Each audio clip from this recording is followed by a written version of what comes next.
What is up, guys? For this video we're going to be installing an aftermarket radiator and intercooler on the Dakota. I've got two new ones here. I got the radiator there, intercooler there. The intercooler just arrived the other day. The radiator arrived a few days ago. These are really the two last big pieces that need to go into this truck before I can start dialing in the rest of the wiring and just kind of finishing things up and getting it ready for its first fire up with this new turbo and basically this whole new setup on it. The only other stuff that needs to be done is the fuel system. The fuel cell just needs to be bolted in. It's just laying in here right now. I need to run fuel lines, but the fuel pump is actually installed down there. I've got the rear wiring harness almost completely dialed in. I've got some of the wiring inside done, so we're looking really good back here. I'll show you guys some of that towards the end of the video. This radiator I picked on eBay for 200 bucks. It is a 3-inch core. It's a dual pass, massive radiator. This thing is ridiculous.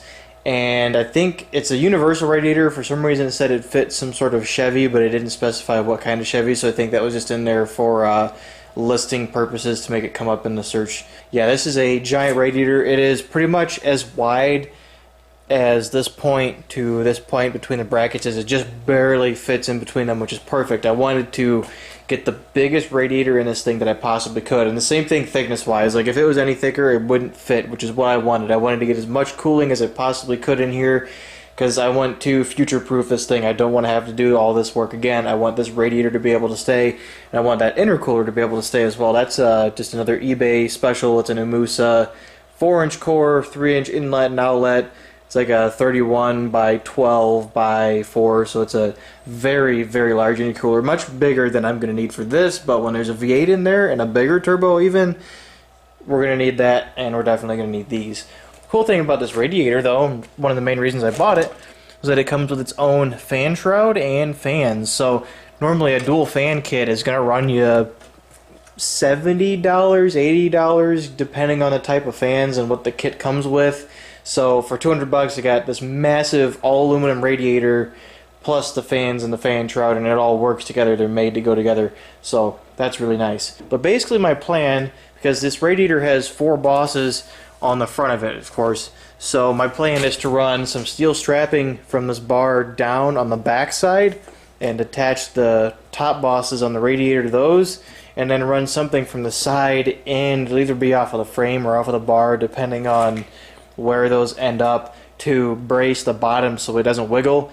The radiator is going to be tipped backwards a little bit to save space between the radiator and all of the exhaust stuff. That's going to be something that I have to do in order to make enough clearance for a V8 to fit in here in the future. And once the radiator's in, we'll be getting that giant intercooler. And the intercooler, it isn't going to fit perfectly. I'm probably going to have to trim some of the bumper here to get that thing in there. I guess the first thing is to get the steel strapping cut to the correct length, or at least very close to what I need, and get some holes drilled in it. I'm going to have to figure out a way to bolt the strap to the radiator and then suspend it in here. I'm not really sure I'm going to do that because that thing's kind of heavy, so I might use the floor jack and a block of wood. I'll figure it out, but get the steel strapping set up and then mock the radiator into place, weld the steel strapping, and then get all that done, and then I can do the bottom ones once this thing is kind of hung into place. So check that out, guys. We've got a properly sized radiator mounted up in the truck.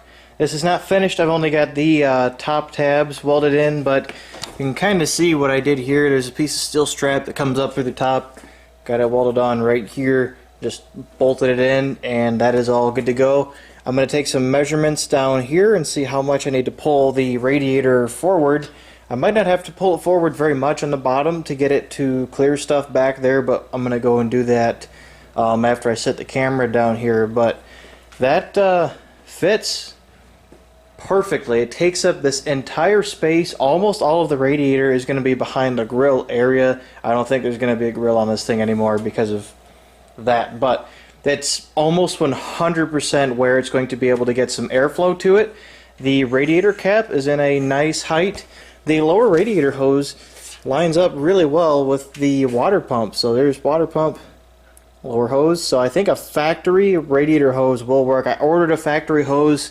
They're cut to fit anyway, but I think it's going to work almost perfectly. This is almost exactly where the factory inlet would have been for the water pump. I'm happy with that. So now the trick is going to be fitting this thing in here. Let's see just kind of what we got going on here. That's going to fit perfectly without cutting the bumper, I think. We're going to have to see how much tilt I have to give the radiator, but I think the cooler is going to fit without chopping my radiator, which would be really, really nice. And it kind of looked like, would you just fine, just lay down like that. Looks like I might be able to run like a piece of steel strapping or angle iron underneath of these brackets here to mount the top of the intercooler, so that would be pretty nice. This is a huge step. I'm really excited about this. I'll be back later with another update. Alright, I got the lower brackets all dialed in, so as you can see, just a simple piece of strap running up at an angle, and it is surprisingly, just for being strapping only, like I'm putting quite a bit of force into it. That's all the movement I can get. That's probably a good thing because this core support is mounted on a rubber body mount, or I guess it's a polyurethane body mount, so things will kind of move and shift. So having that tiny bit of give is probably a benefit, honestly, and that is as far as it goes. So the next step is intercooler, and it looks like what I'm going to do, you can see I've got a line drawn to that piece of angle iron. I'm going to take this section here and weld it straight to the front of these pieces, drill some holes, and then bolt the top of the intercooler to that.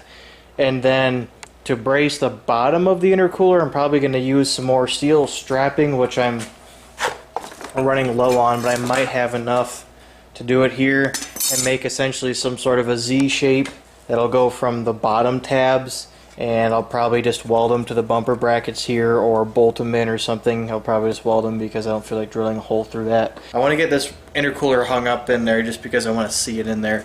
It's been a long time since I've seen this truck all put together like this, and I'm really excited. So I'm going to try to get this upper bracket done so I can bolt that cooler to it, and that'll probably be it for tonight. We'll come back maybe tomorrow night or the night after, something like that, and we'll get some more work done on this thing. Look at that. We got the intercooler bolted up onto the top, so the bracket is done. You can see here we got it welded on the top here, and on the top here is just a simple piece of angle iron right there. And 2 holes, 2 bolts. This thing is mounted up top now. We're actually touching the bumper here because it's not mounted on the bottom, of course. So pretty much the bulk of the fabrication work is done. Just the bottom of the intercooler setup, and then I'm going to have to pull everything apart, clean everything, and throw some paint on it all once it's completely finished, which I'll probably do tomorrow. It's late. I work early in the morning, so I'm probably going to be tired as hell all day. But I want to get this thing done within the next couple of weeks, and I'm trying my hardest to grind on this thing and get it all finished. So I will see you guys tomorrow with another update. See you guys then. Alright guys, it's the next day, and I've finished all of the brackets and everything, so I'm going to show you guys what all this looks like before I go and put the intercooler and the radiator back in. So everything's painted and all ready to go. It's been drying long enough. I'm about to actually go put all that stuff back in.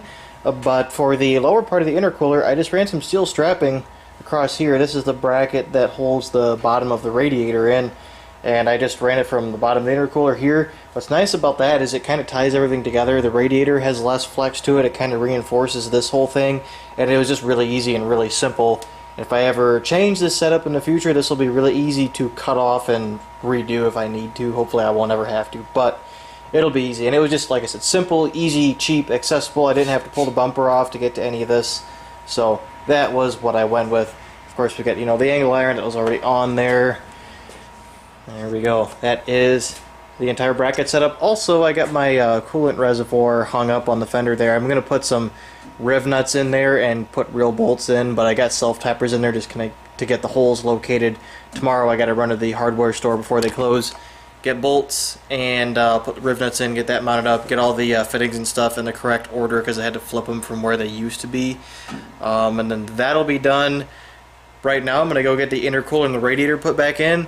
I also got a lower radiator hose, and it's a factory lower radiator hose for this truck, and it looks like it's actually going to fit. So it's sitting right here. It's a Dakota hose. The guy was able to get it pretty cheap through work, so got that. I'm going to go ahead and get that put on. This has been drying for a few hours now, so I'm going to go ahead and get the radiator and the intercooler back in here.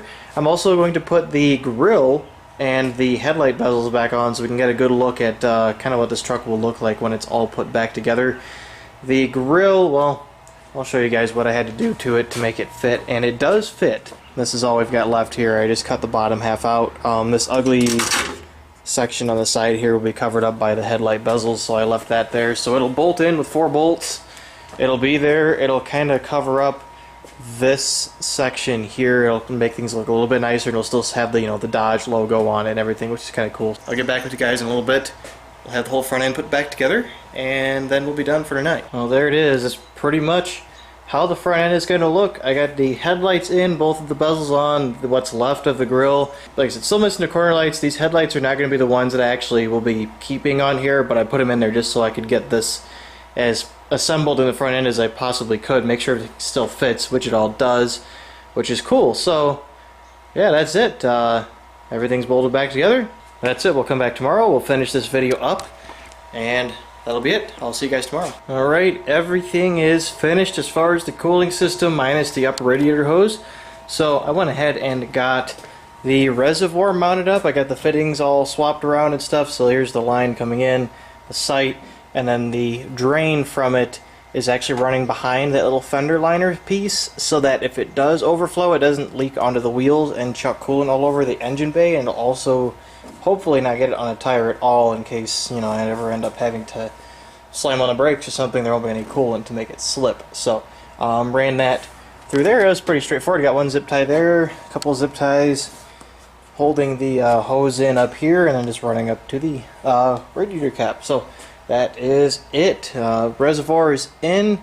Just waiting on upper hose fittings to show up, and then we'll be able to get that done and actually be able to put coolant in this thing since the lower hose is in. So that's a factory 92 Dakota lower radiator hose.